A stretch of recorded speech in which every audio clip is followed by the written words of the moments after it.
Vamos abrir a palavra de Deus no livro de Atos, no capítulo número 16.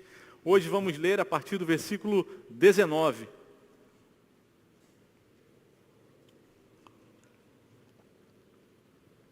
E esse é um texto que começa com uma libertação e termina com adoração. É possível, no poder do Espírito Santo, em qualquer lugar, adorar ao Senhor. E não só adorar no nosso coração, às vezes de uma forma mais reservada, tímida, mas uma adoração que quebra cadeias, que alcança ouvidos e corações ao nosso redor. Atos dos Apóstolos, capítulo 16, versículo 19. As Sagradas Escrituras nos dizem: quando os donos da jovem viram que se havia desfeito a esperança de lucro, agarraram Paulo e Silas e o arrastaram para a praça, à presença das autoridades. E levando-os aos magistrados, disseram: estes homens, sendo judeus, perturbam a nossa cidade, propagando costumes que não podemos aceitar nem praticar, porque somos romanos. Então a multidão se levantou unida contra eles. E os magistrados, rasgando-lhes as roupas, mandaram açoitá-los com varas. E depois de lhes darem muitos açoites, os lançaram na prisão, ordenando ao carcereiro que os guardassem com toda a segurança.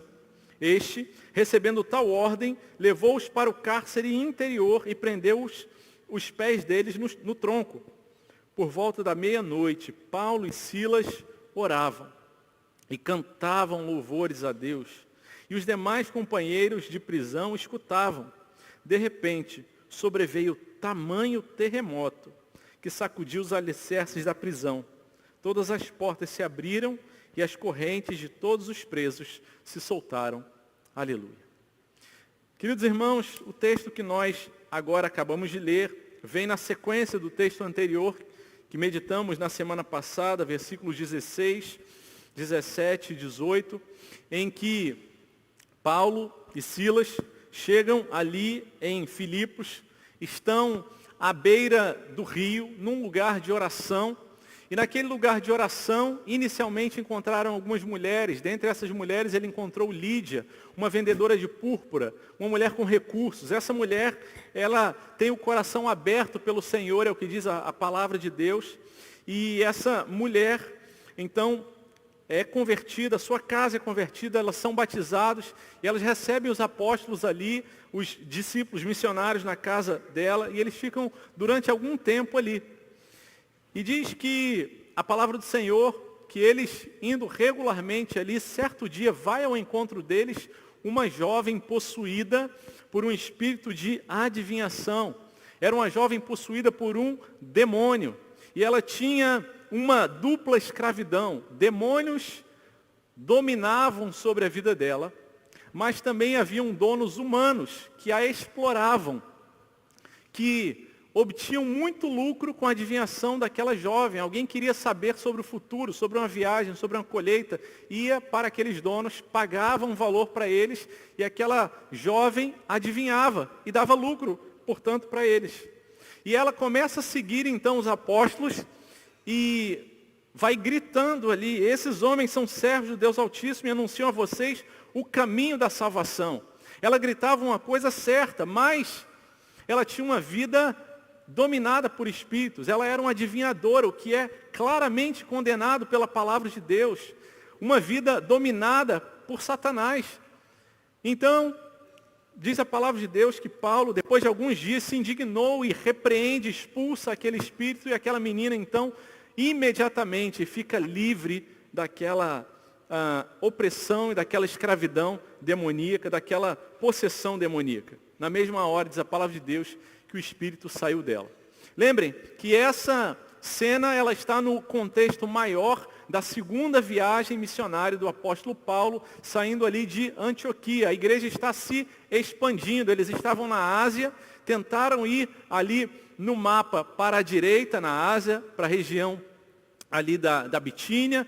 Hoje em dia a gente pensaria como se a gente estivesse apontando ali para a Rússia, e o Espírito Santo impede que eles cheguem para aquele lugar. e fecha as portas. Claramente nós vemos isso na palavra de Deus, e por uma visão eles são dirigidos então para a Europa e começam ali o ministério. Deus ele vai conduzindo o seu povo, e conforme ele vai conduzindo o seu povo, ele nos dá a oportunidade de pregar e também de expulsar demônios, avançar contra o império das trevas. E essa ocasião nós vemos isso claramente. Acontece que o fato daquela jovem ter sido libertada trouxe para aqueles donos dela um grande prejuízo. É o que nos diz a palavra do Senhor. Esses donos prenderam, pegaram, levaram Paulo e Silas arrastado até os magistrados, tiraram a roupa deles, rasgaram as roupas, bateram neles, falaram para colocar vigias, e eles foram levados até a prisão, mas não só até a primeira cela mais tranquila, mas até o fundo, a última cela ali mais no fundo. Seus pés foram presos ali, eles não poderiam se mexer, não poderiam sair, depois de um dia cansativo, doloroso, ainda ficavam presos ali. E à meia-noite, diz a palavra de Deus, eles adoravam a Deus, eles oravam. E a palavra do Senhor deixa bem claro, eles não apenas gemiam timidamente, mas o que eles falavam era de tal ordem alto, que aqueles que estavam ao redor eram capazes de ouvir. E de repente, diz a palavra de Deus no versículo 26, sobreveio tamanho terremoto. Não um pequeno, suave, discreto terremoto, mas um grande terremoto que sacode aquela prisão. E os alicerces, as bases, os fundamentos da prisão são balançados, e as portas se abrem, as algemas e cadeias também se quebram naquela ocasião. Meus irmãos, eu quero conversar com vocês sobre o valor do ser humano, o valor do sofrimento e a beleza da libertação do povo de Deus. Em primeiro lugar, a palavra do Senhor diz no versículo 19 que quando os donos da jovem viram que havia se desfeito a esperança do lucro. Os donos daquela jovem tinham aquela jovem como muito valiosa, porque eles a exploravam. Porque aquela era uma atividade em que havia uma jovem que deveria viver livremente, que deveria se alegrar, mas ela era uma escrava e vivia sob a influência e o domínio de demônios. E quando a palavra do Senhor chega a ela e ela é liberta daqueles demônios, os seus donos, ao invés de se alegrarem, porque viram alguém ser liberto, eles ficam enfurecidos. Eles viram que a esperança de lucro deles havia se desfeito. E o que eu quero falar, em primeiro lugar, o nosso primeiro ponto, é que a libertação que Deus promove nas nossas vidas, muitas vezes vai significar prejuízo para o mundo, mas vai revelar o valor que a pessoa tem. Muitas vezes, quando o evangelho chega, ele vai quebrar cadeias, ele vai desfazer sistemas, ele vai mudar comportamentos que eventualmente vão representar prejuízo para a gente. A gente vai perder coisas, a gente vai deixar de ganhar coisas.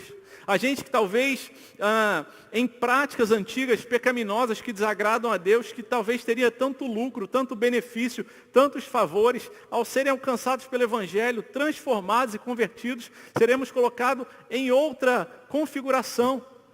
E talvez seremos conduzidos a viver uma vida mais simples, mais humilde, sem tantas regalias, confortos, riquezas, mas em nós será revelado o verdadeiro valor que nós temos. Porque o nosso valor não está naquilo que nós temos, nos talentos e capacidades que nós somos capazes de fazer, na performance que a gente é capaz de entregar, em resultados que a gente pode fornecer para a sociedade, mas o nosso valor está em termos sido criados à imagem e semelhança do nosso Deus. E quando oprimidos pela influência de Satanás, quando dominados pelo pensamento desse mundo, o nosso valor muitas vezes vai ficando escondido. Mas quando Deus liberta a gente da tirania, da ditadura, dos valores desse mundo, das influências culturais, espirituais, o nosso verdadeiro valor vai se expondo. Isso significa dizer que talvez você vai ser considerado como um tolo nesse mundo, como alguém que deixou todas as coisas, alguém que relativizou tudo aquilo que você tinha para servir ao Senhor, porque encontrou uma pérola de grande valor, como nos diz a parábola daquele homem que encontrou um terreno. Nesse terreno havia uma pérola de grande valor e ele vendeu tudo que ele tinha e comprou aquele terreno, porque ali ele encontrou aquilo que valia todas as coisas, mais do que todas as coisas. O Evangelho, a presença de Deus na vida dele. Meus irmãos, ao ler esse texto, essa perícope que nós lemos, essa porção do versículo 19 até o versículo 26, sem grande dificuldade nós podemos ver Jesus nessas linhas, nesses versículos. Lembrem ali em Lucas capítulo 8, no versículo 26, quando Jesus chega à terra de Gadara, terra dos Gerazenos, e ali encontra um homem possuído de demônios, uma legião de demônios, muitos demônios, um batalhão de demônios. Jesus repreende aqueles demônios e os envia para os criadores, para os porcos. E os porcos, diz a palavra de Deus, se precipitam no abismo. E aquela população ali, ao invés de celebrar, de glorificar a Deus, porque um homem foi liberto, aleluia, diz a palavra de Deus, que elas expulsam Jesus dali, ficam com medo dele e falam, sai daqui. Os criadores de porco ficam ali sobressaltados, falam, esse Jesus está dando prejuízo para a gente. Quando Jesus vai trazendo libertação, às vezes, ele vai trazer prejuízo. Se alguém quiser vir após mim, diz o nosso Salvador, tome a sua cruz, esteja disposto a morrer, relativize tudo que você acha que tem, aquilo que você acha que é de importante nesse mundo e saiba, o seu valor não está naquilo que você pode fazer, aquilo que você tem, aquilo que você recebeu nas suas oportunidades, mas está em você ser amado por Deus, ter sido feito imagem e semelhança dele e ter um relacionamento com ele. E esse valor, quando o Senhor nos alcança, nos liberta, nos tira do império das trevas e nos transporta para o reino do Filho do seu amor, o nosso valor começa a aparecer. Aquela jovem deixou de ter valor para os seus donos, mas ela passou a ser uma pessoa livre. Para a liberdade foi que o Senhor nos salvou. O valor dela começava a surgir. Meus irmãos, a palavra de Deus diz que, apesar daquela grande alegria e do revés da contrariedade daqueles donos dela, alguma coisa muito difícil aconteceu com Paulo e Silas. O texto segue, ainda no versículo 19, dizendo que eles agarraram Paulo e Silas e nós vamos ler aqui e pontuar 10 coisas que aconteceram com eles. Mas antes da gente pontuar essas 10 coisas, permita-me fazer um pequeno parênteses. Essas 10 coisas que nós vamos ler e pensar a respeito dela, aconteceram com 2 servos de Deus, Paulo e Silas. E o parênteses que eu quero fazer é, louvado seja Deus, quando a gente tem alguém que Deus coloca no nosso lado para falar assim, meu irmão, vamos nos alegrar juntos, mas vamos sofrer juntos também. Eu estou junto contigo. Se tiver que apanhar, vai bater em mim primeiro. E Deus tem feito isso no nosso meio. Tem levantado gente assim.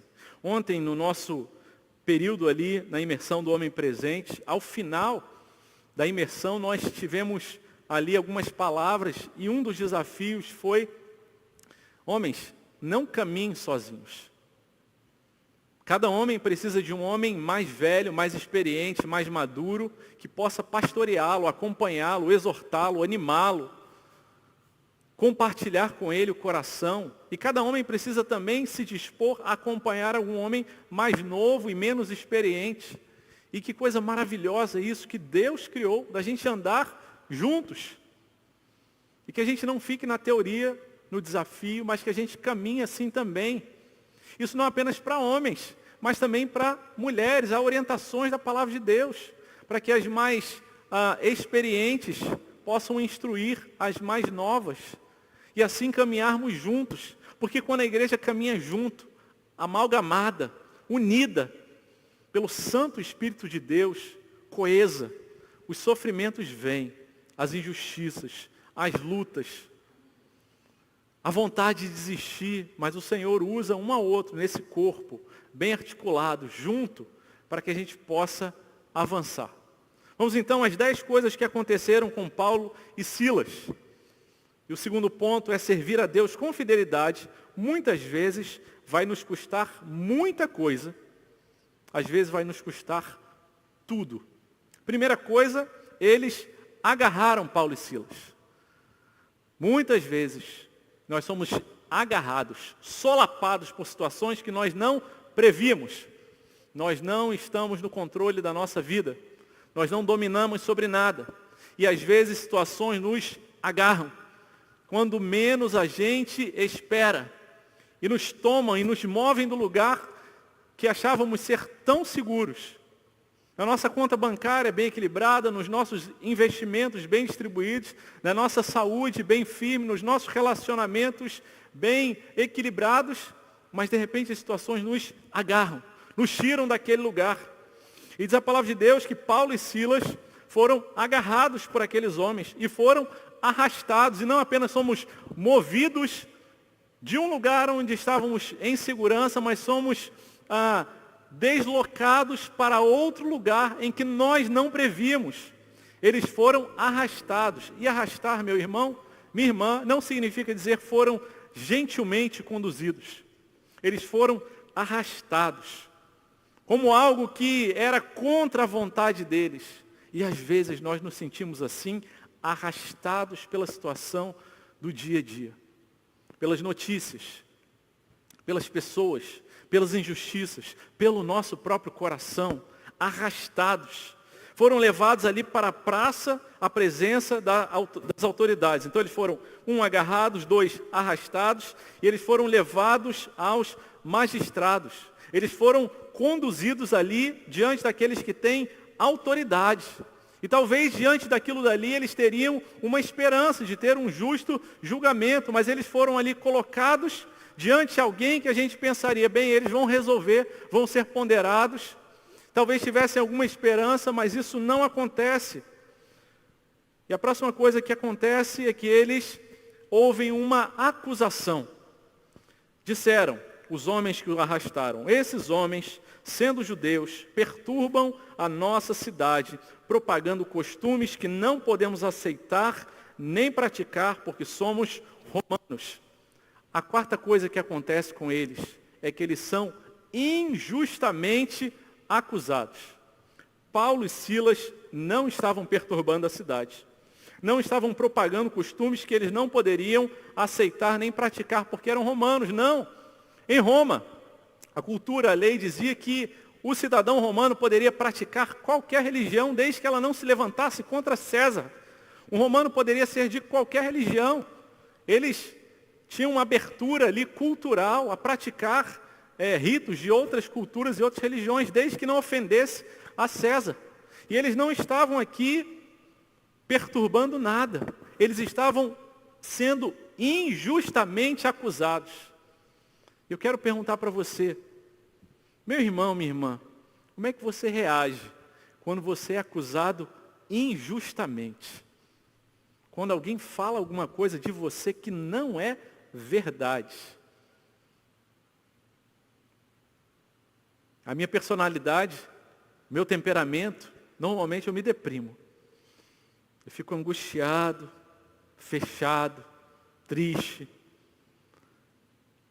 E eu sei que tem uma medida que é razoável, mas depois de um certo ponto, isso se afunda tanto, eu falo, Deus, eu já estou tendo agora a idolatria da minha tristeza, eu estou se tornando amigo da minha crise, Deus. Tem misericórdia. Deixa eu lembrar que eu tenho valor no Senhor e não naquilo que dizem de bom ou de mal de mim, aquilo que é justo ou aquilo que é injusto. Tem gente que tem outro tipo de temperamento, em vez de implodir para dentro, explode para fora. E tem outras lutas. Mas fato é que servir a Deus, às vezes, vai significar ser injustamente acusado. Meus irmãos eram homens de Deus, missionários, dedicados, entreguem a vida ao Senhor para servir ao Senhor, expulsam um demônio, avançam com o Evangelho e eles são injustamente acusados. E a gente se sente desconfortável quando algum colega de trabalho, quando alguma pessoa da sua convivência faz alguma coisa que não é verdade, e a gente fica tão chateado.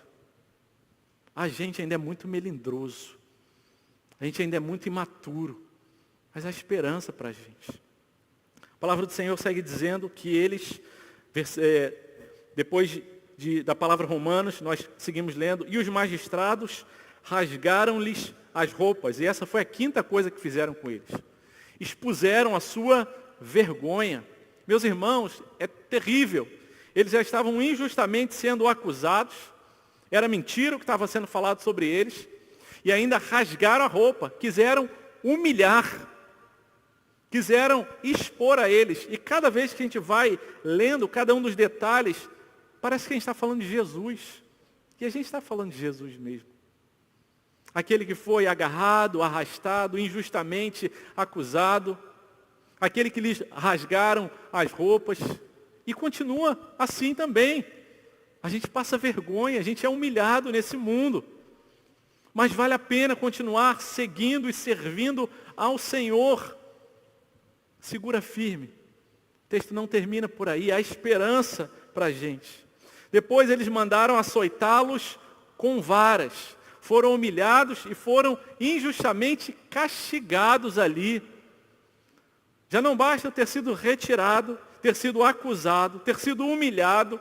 Será que ainda tem que me violentar, me causar dor, sofrimento, me fazer sangrar? Às vezes ser servo de Deus significa passar por essas coisas. Versículo 23, depois de muitos açoites, os lançaram na prisão. E eles não só são agarrados, açoitados, acusados, mas eles ficam presos. E olha que situação peculiar. Eles que haviam acabado de libertar uma jovem, eles são presos. Será que vale a pena seguir mesmo a Jesus? Será que eu vou ter que passar por coisas parecidas? Será que eu passo por coisas parecidas? Eles foram presos, lançados na prisão. E às vezes a gente é lançado na prisão da nossa própria mente. E a gente não consegue sair daquele pensamento, daquela condição, daquela reação emocional, daquilo que tanto tenazmente tenta prender e capturar a gente. Mas eles foram lançados nessa prisão. Depois, oitava coisa, foi ordenado ao carcereiro que os guardasse. Não bastasse eles terem sido colocados na prisão, mas falou, olha, fica um vigia aí, porque esses caras aí são perigosos. A gente ouve a respeito da seita deles, que eles já saíram de outras prisões. Então fiquem aí vigias. Olhem, que humilhação. Alguém tem que ficar vigiando, olhando para você. Alguém desconfiando a todo tempo de você. Segue o versículo dizendo, e com toda segurança, esse recebendo tal ordem, levou-os para o cárcere interior. Existia o cárcere mais exterior e existia o buraco, fundo, escuro, frio, que era o cárcere interior. E naquele lugar foram colocados Paulo e Silas. E às vezes a gente se sente nesse cárcere interior, angustiado, sem ver a luz. Um lugar sujo, frio. E às vezes nossa alma é conduzida a esse local. E no final das contas, seus pés ainda são presos num tronco. As ilustrações dos comentaristas mostram um objeto de madeira em que haviam espaços para que se colocassem os tornozelos, os pés ficavam para o lado, o corpo para o outro. Então, depois de terem sido arrastados, sua roupa rasgada, açoitados, injustamente acusados, colocados no cárcere interior, eles ainda foram presos os pés no tronco. Não podiam se mexer, e cada vez que se mexiam, cada vez que tentassem lutar para sair dali, eles iam sentir a dor e o peso daquele tronco. Será que vale a pena seguir o Senhor? Será que vale a pena avançar contra o império das trevas? Meus irmãos, sofrimento não é um acidente na vida do crente. angústia, injustiça, não é alguma coisa que escapou ao domínio de Deus nas nossas vidas. Situações em que você não dá conta, em que você fala, eu não consigo, eu estou preso, meus pés estão presos nesse tronco, eu não consigo. Eu fui humilhado, eu fui injustiçado, eu fui violentado. A gente não deve se surpreender ao ter que lidar com essas coisas. Não são poucos os textos da palavra de Deus que falam que crentes passam por sofrimentos.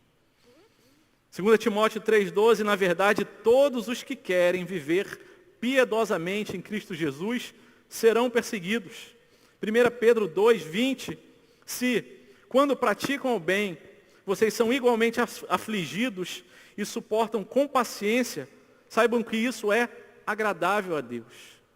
Porque é no momento da nossa tribulação e do nosso sofrimento é que a nossa fé é provada, lapidada, nos dias fáceis, nos dias de liberdade, nos dias que não há contrariedade, é mole ser crente.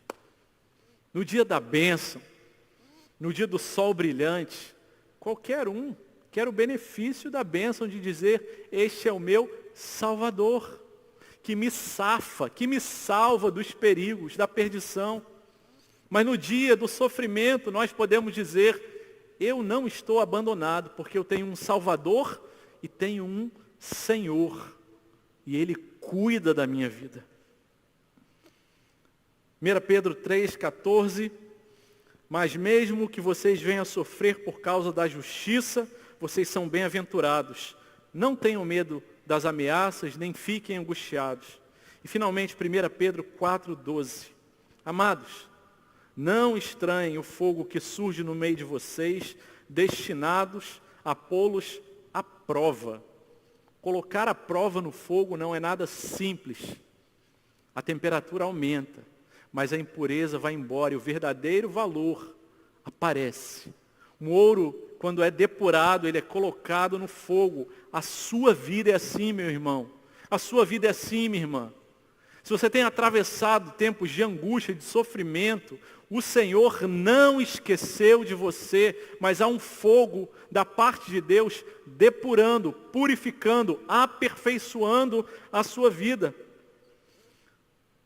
Não estranhe o fogo que surge no meio de vocês, destinado a pô-los à prova, como se alguma coisa extraordinária estivesse acontecendo. Ou seja, o sofrimento não é algo extraordinário na vida do crente, mas é uma coisa ordinária, comum, lidaremos com isso. Pelo contrário, e eis aqui aquilo que só pode ser vivido pelo Santo Espírito de Deus. Pelo contrário, 1 Pedro 4,13, alegrem-se na medida em que são coparticipantes dos sofrimentos de Cristo, para que também na revelação da sua glória vocês se alegrem exultando. Se são insultados por causa do nome de Cristo, vocês são bem-aventurados, porque o Espírito da glória, que é o Espírito de Deus, repousa sobre vocês. Meus irmãos, alegrem-se com o sofrimento. Essa é uma ordem impossível de ser cumprida na força da sua carne. Essa é uma ordem e um mandamento que nenhum de nós dá conta de obedecer por nós mesmos. Nos alegrar no sofrimento. Mas se ao atravessarmos os dias difíceis, nossa fé vai sendo renovada pelo Senhor. O Espírito Santo fala, fica firme, meu filho, não desiste. Você pode ter a certeza, isso não vem de você. É Ele quem está segurando as tuas mãos e continuando a te conduzir. Os apóstolos estavam dentro da prisão. Diz a palavra de Deus, que já era por volta de meia-noite. É muito provável que estivesse tudo completamente escuro. Não imagino que os carcereiros devem ter se preocupado em colocar uma vela ou uma tocha para que os prisioneiros pudessem se enxergar. Muito provavelmente eles não viam absolutamente nada naquela prisão. E diz a palavra de Deus que Paulo e Silas oravam e cantavam louvores a Deus. E os demais companheiros da prisão escutavam. Que coisa linda é o que Deus faz na minha e na sua vida. Porque tem dias que a gente não vê nada mesmo. É meia-noite. E é nesse dia em que a gente não tem palavras nem para falar. E às vezes nem para pensar. Eu não sei se aconteceu com vocês. Você não consegue falar alguma coisa. E aí você pensa, não, mas o Espírito Santo vai me ajudar. E aí você tenta pensar uma oração. E nem pensar você consegue. Tamanha angústia, tamanho sofrimento. Mas diz a palavra de Deus que o Santo Espírito de Deus os conduziu, os fortaleceu depois de um dia de sofrimento. E eles oravam e cantavam louvores autossuficiente para que os seus companheiros de prisão escutassem as orações e os louvores. E nós voltamos para Atos capítulo 1, versículo 8.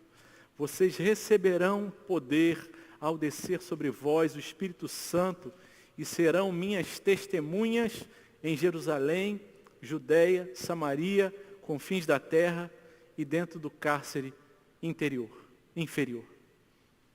É o Espírito Santo que dá para aqueles servos de Deus poder para testemunharem dentro do sofrimento. O último ponto da nossa mensagem é que o Deus que liberta os oprimidos por Satanás, Ele também mantém livre o coração dos seus filhos. Paulo e Silas, que começaram o dia expulsando aquele demônio, foram arrastados, aprisionados. Naquele final do dia, na meia-noite, não se sentiam presos, porque seu coração estava livre. É isso que Deus faz com a gente. É possível atravessar o sofrimento com o coração e a mente livre. Atravessar o deserto adorando o Senhor, sendo sustentado por Ele. E diz a palavra de Deus, já terminando o texto, que no versículo 26, de repente, sobreveio tamanho terremoto, que sacudiu os alicerces da prisão, e todas as portas se abriram, e as correntes de todos os presos se soltaram. Meus irmãos, quando Deus age em nossas vidas, quando o Espírito Santo nos fortalece, eu creio que Ele tem feito isso em nosso meio, cadeias são quebradas, terremotos acontecem. E sim, às vezes, isso acontece de forma literal. A situação em que você está vivendo, ela é transformada por Deus. Vem cura, vem reconciliação, vem superação de vícios, vem consolo para a tua alma, vem dinheiro, vem coisas materiais boas. Mas esse versículo não está dizendo que é só você orar e adorar a Deus no sofrimento que tudo vai ser resolvido. Não é sobre isso que esse versículo está falando. Mas ele está dizendo, às vezes, os alicerces da prisão do nosso coração serão balançados. E aquilo que você achava que era tão firme, Deus há de quebrar, não do lado de fora, porque talvez a situação vai continuar exatamente do mesmo jeito que estava. Mas Deus vai mudar o seu coração, porque quando Deus não muda a situação, é porque Ele quer mudar o nosso coração.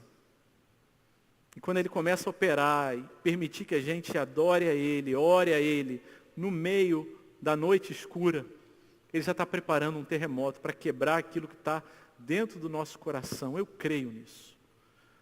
Para que aquilo que a gente achava que era tão firme, tão inabalável, experimente do poder da ressurreição.